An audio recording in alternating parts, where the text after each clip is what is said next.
It was a child crying. It was a little girl.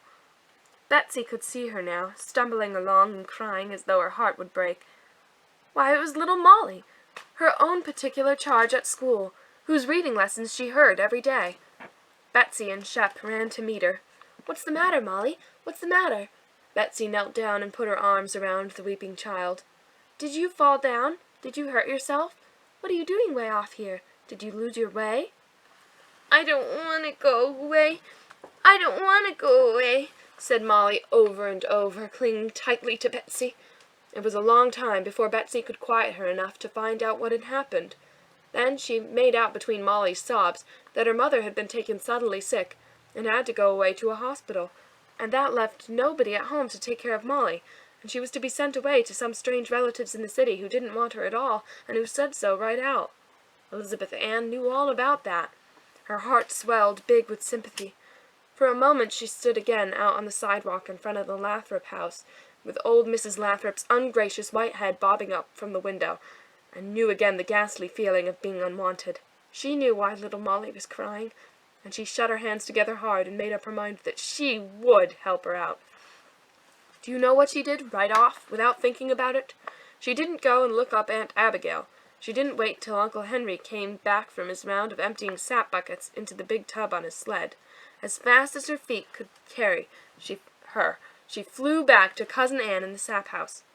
I can't tell you, except again that Cousin Ann was Cousin Ann, why it was that Betsy ran so fast to her, and was so sure that everything would be all right as soon as Cousin Ann knew about it. But whatever the reason was, it was a good one, for though Cousin Ann didn't not stop to kiss Molly, or even to look at her more than one sharp first glance, she said, after a moment's pause, during which she filled a syrup can and screwed the cover down very tight, "Well, if her folks will let her stay, how would you like to have Molly come and stay with us till her mother gets back from the hospital? Now, you've got a room of your own. I guess if you want it, you could have her sleep with you." "Oh, Molly, Molly, Molly!" shouted Betsy, jumping up and down, and then hugging the little girl with all her might. "Oh, it would be like having a little sister." Cousin Ann sounded a dry, warning note. "Don't be too sure her folks will let her. We don't know about them yet." Betsy ran to her and caught her hand, looking up at her with shining eyes. "Cousin Ann, if you go to see them and ask them, they will." This made even Cousin Ann give a little bit abashed smile of pleasure, although she made her face grave again at once and said, "You'd better go along back to the house now, Betsy. It's time for you to help Mother with the supper." The two children trotted back along the darkening wood road, Shep running before them, little Molly clinging fast to the older child's hand. "Aren't you ever afraid, Betsy, in the woods this way?" she asked admiringly, looking about her with timid eyes. "Oh, no," said Betsy protectingly. "There's nothing to be afraid of, except getting off on the wrong fork of the road, near the wolf pit." "Oh, ow!" said Molly, scringing. "What's the wolf pit? What an awful name!" Betsy laughed. She tried to make her laugh sound brave like Cousin Ann's, which always seemed so scornful of being afraid.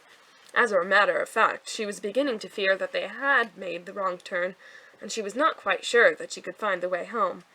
But she put this out of her mind and walked along very fast, peering ahead into the dusk. "It hasn't anything to do with wolves," she said in answer to Molly's question. "Anyhow, not now. It's just a big, deep hole in the ground where a brook had dug out a cave. Uncle Henry told me all about it when he showed it to me, and then part of the roof caved in. Sometimes there's ice in the corner of the covered part all the summer, Aunt Abigail says." "Why do you call it the wolf pit?"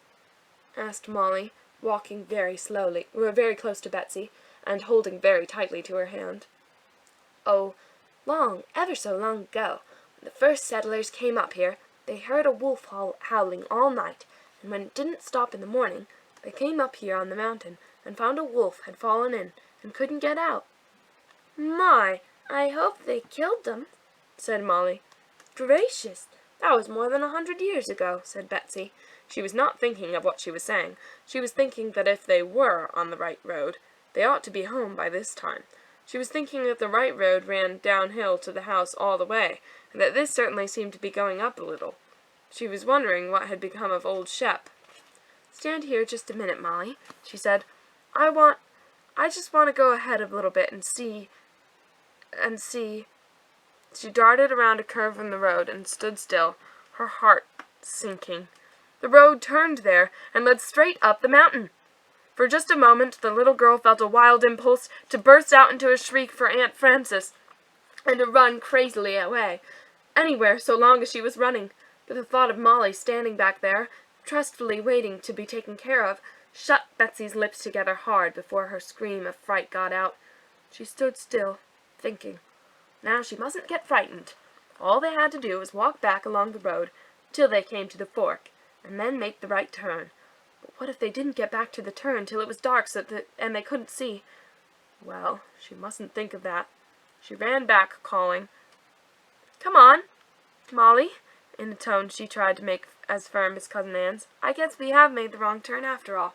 We'd better—" But there was no Molly there.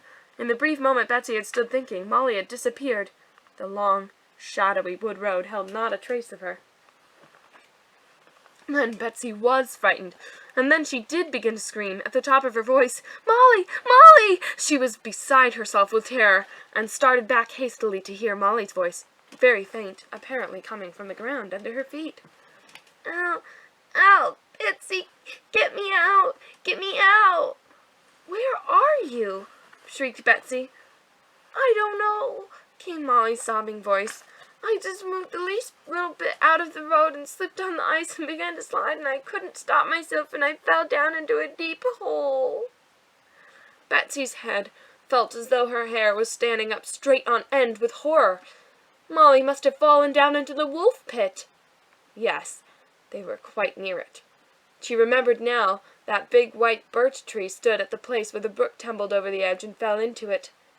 Although she was dreadfully afraid of falling in herself, she went cautiously over to this tree, feeling her way with her foot to make sure she did not slip, and peering down into the cavernous gloom below.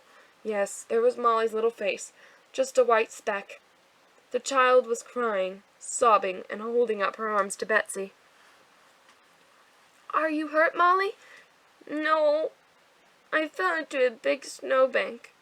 But I'm all wet and frozen, and I want to get out. I want to get out." Betsy held on to the birch tree. Her head whirled. What should she do? "Look here, Molly," she called down. "I'm going to run back along the right road and back to the house and get Uncle Henry. He'll come with a rope and get you out."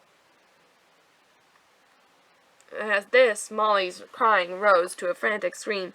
"Oh, Betsy, don't leave me here alone! Don't! The wolves will get me! Betsy, don't leave me alone!" The child was wild with terror. "But I can't get you out myself," screamed back Betsy, crying herself. Her teeth were chattering with the cold. "Don't go! Don't go!" came up from the darkness of the pit in a piteous howl. Betsy made a great effort and stopped crying. She sat down on a stone and tried to think. And this is what came into her mind as a guide. What would Cousin Anne do if she were here? She wouldn't cry. She would think of something. Betsy looked around her desperately. The first thing she saw was the big limb of a pine tree, broken off by the wind, which half lay and half slantingly stood up against a tree a little distance above the mouth of the pit.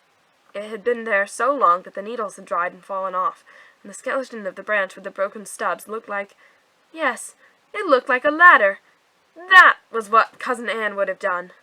Wait a minute, Molly," she said. She called wildly down the pit, warm all over in excitement. "Now listen. You go off there in the corner where the ground makes a sort of roof. I'm going to throw down something you can climb up on, maybe." "Oh, it'll hit me," cried poor little Molly, more and more frightened. But she scrambled off under her shelter obediently while Betsy struggled with the branch. It was so firmly embedded in the snow that at first she could not budge it at all. But after she cleared that away and pried hard with the stick she was using as a lever, she felt it give a little. She bore down with all her might, throwing her weight again and again on her lever, and finally felt the big branch move. After that it was easier, as its course was downhill over the snow on the mouth of the pit. Glowing and pushing, wet with perspiration, she slowly maneuvered it along to the edge, turning it squarely, gave it a great shove, and leaned over anxiously. Then she gave a great sigh of relief. Just as she had hoped, It went down sharp end first, and stuck fast in the snow, which had saved Molly from broken bones. She was so out of breath with her work that for a moment she could not speak. Then, "Molly, there. Now I guess you can climb up to where I can reach you." Molly made a rush for any way out of her prison, and climbed, like the practiced squirrel that she was, up from one stub to another to the top of the branch. She was still below the edge of the pit there, but Betsy lay flat down in the snow and held out her hands. Molly took hold hard, and digging her toes into the snow, slowly wormed her way up to the surface of the ground. It was then, at that very moment, that Shep came bounding up to them, barking loudly, and after him Cousin Anne, striding along in her rubber boots, with a lantern in her hand and a rather anxious look on her face. She stopped short and looked at the two little girls, covered with snow, their faces flaming with excitement, and at the black hole gaping behind them.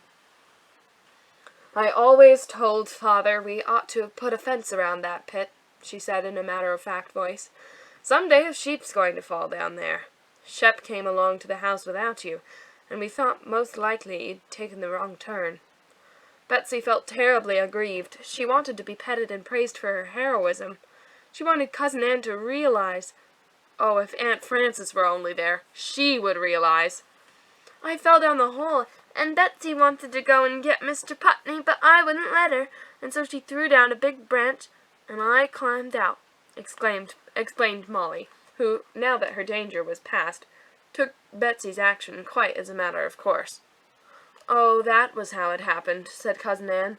She looked down the hole and saw the big branch, and looked back and saw the long trail of crushed snow where Betsy had dragged it. "Well, now, that was quite a good idea for a little girl to have," she said briefly. "I guess you'll do to take care of Molly, all right." She spoke in her usual voice, and immediately drew the children after her, but Betsy's heart was singing joyfully as she trotted along, clasping Cousin Anne's strong hand. Now she knew that Cousin Anne realized.